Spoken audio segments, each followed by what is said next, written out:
हाँ दोस्तों नमस्कार। अनुराग यादव जौनपुर केस। दोस्तों आज है 18 फरवरी और कल थी 17 फरवरी अनुराग यादव जौनपुर केस की सुनवाई। उसके बारे में क्या हुआ दोस्तों हमने बताया और अगली तारीख पड़ गई 24 फरवरी की, ये भी पता होगा। लेकिन दोस्तों साथ साथ एक बहुत ही दुखद घटना और बहुत ही समझिए कि एक तरह से सबके हौसले को तोड़ देने वाली घटना है। कहा जाता है कि जिसके ऊपर हम लोग सबसे ज़्यादा भरोसा कर रहे थे, जिसके ऊपर पूरा देश भरोसा कर रहा था, विश्वास कर रहा था, आज वह इंसान सलाखों के पीछे है। दोस्तों हम बात कर रहे हैं कबरुद्दीन गांव के ग्राम प्रधान पति, यानी कि जो वहाँ के प्रधान पति हैं तो उनकी पत्नी प्रधान, लेकिन सारा कार्यभार ही संभालते, इसलिए हम उनको वीरेंद्र यादव प्रधान ही कहते हैं। उनको दोस्तों कल पुलिस ने अरेस्ट कर लिया और अरेस्ट करने के साथ साथ कई धाराएं लगाते हुए उनको चालान भी कर दिया। अब दोस्तों क्या है पूरा मामला, क्यों हुआ इनके साथ ऐसा और क्या होगा अब, इस बारे में बात करेंगे। आप लोग लगातार बने रहिएगा वीडियो में। दोस्तों कल जब सुनवाई होती है, सुनवाई के दौरान हम लोगों ने आप लोगों को बताया था कि वकील 2 घंटे का समय मांगते हैं और 2 घंटे का समय मांगने के बाद 2 घंटे के लिए कोर्ट को रोका जाता है। फिर 2 घंटे बाद जब पुनः सुनवाई होती है तो उस दौरान वकील कुछ ऐसी दलीलें पेश करते हैं, लालता के वकील, कि इनको तारीख देनी पड़ जाती है 24 फरवरी, यानी कि 24 तारीख को फिर अगली डेट है।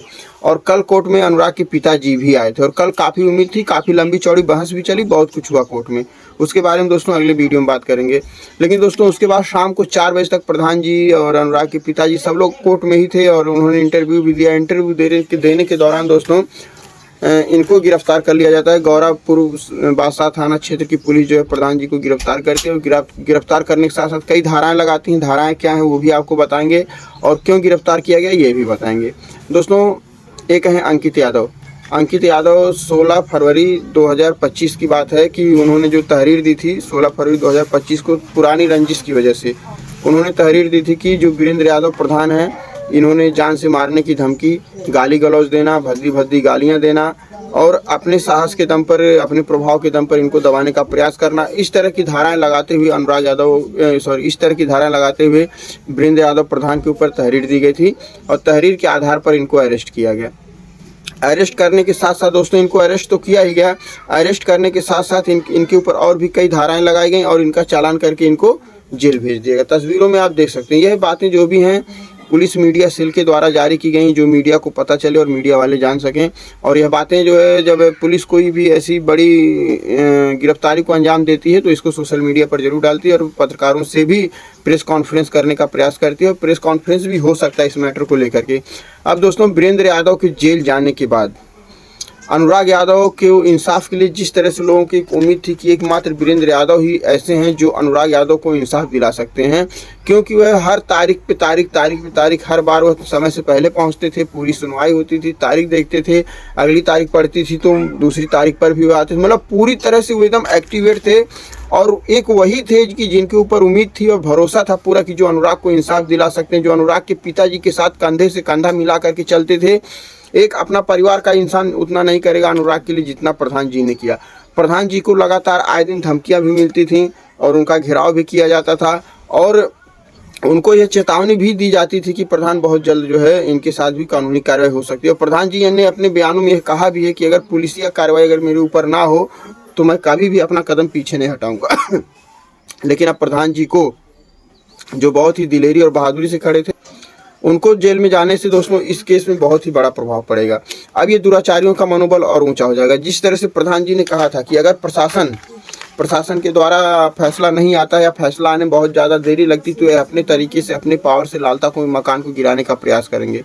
तो इन्होंने अपनी फाइल भी तैयार कर ली थी, इन्होंने सारा कुछ कर लिया था और यह जो है अपने पावर से, अपने सदस्यों की सहमति से और कुछ लोगों से वार्तालाप भी कर ली थी इस विषय में, अपनी फाइल को आगे बढ़ाने वाले थे और बहुत जल्द लालता के ऊपर एक्शन होने वाला था। लेकिन दोस्तों अब क्या, बहुत ही ये समझिए कि एक तरह से हौसला टूट गया है। इतना हौसला टूट गया अब तक कि लगता था कि ये प्रधान जब गरजता था, इंटरव्यू में जब बोलता था तो लगता था कि ये कुछ करेगा। लेकिन अब तो आने वाला वक्त ही बताएगा कि यह प्रधान को छूटने में कितना समय लगेगा, छूटते हैं इतनी जल्दी या नहीं छूटते हैं और छूट करके आने के बाद इनकी क्या प्रतिक्रिया रहेगी। अब ये तो वैसे तो ये डरने वाले नहीं है, क्योंकि लालता का परिवार पूरी तरह से चाहता था, चाहे लालता की पत्नी हो गई, चाहे लालता के भाई हो गए, चाहे लालता के बेटे हो गए, मतलब लालता का पूरा परिवार चाहता था कि प्रधान को रास्ते से हटा दिया जाए, क्योंकि प्रधान ही सबसे बड़ी रुकावट थे लालता को जो है लड़ाई लड़ने में और लालता को इंसाफ की तरफ आगे बढ़ने में।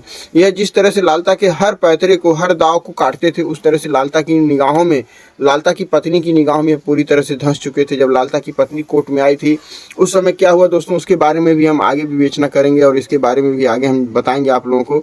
अब इसके बाद दोस्तों अगर बात की जाए, जैसे कि प्रधान के ऊपर इससे पहले भी कई आरोप लगाए गए, मीडिया ग्लोबल की तरफ से स्टार्टिंग में ही प्रधान जी के ऊपर आरोप लगाया गया था कि प्रधान जो है नशीले पदार्थों की तस्करी करता है, गैंगस्टर है, मारपीट करता है। तो ये सारे आरोप लगाए गए थे, लेकिन ये सारे आरोप खारिज हो गए। लेकिन जो अंकित यादव के द्वारा जो भी आरोप लगाया गया, जो भी तहरीर दी गई कि एक ढाबे पर कहा सुनी के दौरान गाली गलौज हुई और भद्दी गालियां दी प्रधान ने, और गालियां देने के दौरान मारने का प्रयास किया और जान से मारने की धमकी दी। तो धाराओं का नाम तो मुझे याद नहीं है, धाराएं जो भी लगाई गई हैं, अशांति फैलाना, गंदी और भद्दी गालियां देना, जान से मारने की कोशिश करना, इस तरह की धाराओं में जो है उनको गिरफ्तार करके चालान भेज दिया गया है। अब इनकी बेल कब तक हो सकती है ये तो देखते हैं कैसे इनकी बेल हुई, अब कौन इनकी बेल कराता है। अब हम यही चाहेंगे, जिस तरह से प्रधान जी ने अनुराग के लिए लड़ाई लड़ी है, अनुराग के पिताजी के लिए लड़ाई लड़ी है, वैसे तो प्रधान जी का सपोर्ट करने वाले बहुत होंगे, लेकिन अब अनुराग के पिताजी को चाहिए कि अब प्रधान के लिए कुछ करें। यह समय आ गया दोस्तों। मेरी बात से अगर आप सहमत हैं तो बताइएगा। अनुराग के पिताजी को चाहिए, मतलब उतने जानकार तो वो नहीं है, बहुत ही सीधे और सरल स्वभाव के इंसान है, लेकिन फिर भी उनकी जमानत के लिए क्या हो सकता है, क्या नहीं हो सकता है, जानकारियाँ इकट्ठा करें और किसी अच्छे वकील से मिलकर जितनी जल्द से जल्द हो सके उतना जल्द इनको जमानत में बाहर निकाला जाए। क्योंकि अगर प्रधान जमानत में बाहर नहीं आएंगे तो ये लोग इतना बड़ा खेल खेलेंगे। अनुराग के पिताजी ठहरे सीधे साधे आदमी, इनको कोर्ट कचहरी के बारे में उतनी नॉलेज नहीं है, और फिर अनुराग के केस को ख़त्म कर दिया जाएगा, या तो बहुत जल्द उल्टा सीधा फैसला सुना करके लालता के हक में भी फैसला सुनाया जा सकता है। मतलब ये समझिए कि बहुत ही बड़ी विडंबना है कि प्रधान का गिरफ्तार होना, और इनके गिरफ्तार होने से कहीं ना कहीं बहुत ही बड़ी अड़चन पैदा हो जाएगी अनुराग के लिए इंसाफ की बात को करना। क्योंकि कोई और ऐसा व्यक्ति दोस्तों इस 3 महीने में कोई और ऐसा व्यक्ति आपको नहीं दिखा होगा जितने इतने निडरता से और इतना एक्टिव होकर के अनुराग के लिए जिसने जो है कदम बढ़ाया और लड़ा हो। तो अब अगर प्रधान कहते हैं, एक तरह से माना जाए ये जो महायुद्ध हो रहा था अनुराग और लालता के बीच में, सेनापति थे प्रधान। अगर अब सेनापति को ही अरेस्ट कर लिया जाए तो पीछे की सेना को किधर जाना है, क्या करना है, क्या नहीं करना है, ये बातें उनको पता नहीं चलेंगी। और प्रधान के अरेस्ट होने से अनुराग के परिवार में भी समझिए कि बहुत बड़ा दुख का, शोक का माहौल बना हुआ है। और अनुराग के परिवार में नहीं, समझिए पूरे भारत में प्रधान को इतने ज़्यादा लोग चाहने वाले थे, इतना ज़्यादा लोग प्रधान को, एक तरह से प्रधान हीरो बन चुके थे, सबकी निगाहों में प्रधान हीरो बन चुके थे। और वास्तव में उन्होंने काम ही ऐसा किया था।